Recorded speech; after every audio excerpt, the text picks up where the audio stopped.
Let's discuss some basic information about our home planet Earth. 1.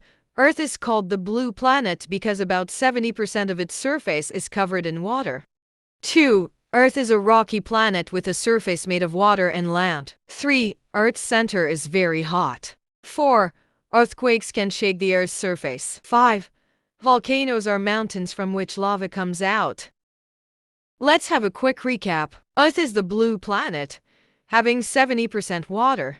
It's a rocky planet with a hot center. Earthquakes shake the surface. Volcanoes release lava. Earth was probably hot with many volcanoes when it formed. Now it's your turn. Are you ready for the questions? Q1. Why is Earth called the blue planet? Because 70% of Earth is water. Q2. Is Earth hollow? No, it's a rocky planet. Q3. What happens in an earthquake? Earth's surface shakes. Let's think critically. Q4.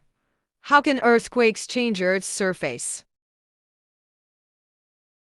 Earthquakes can create cracks, landslides, or change land levels. Q5. What do you think Earth was like when it first formed? Probably very hot with lots of volcanoes.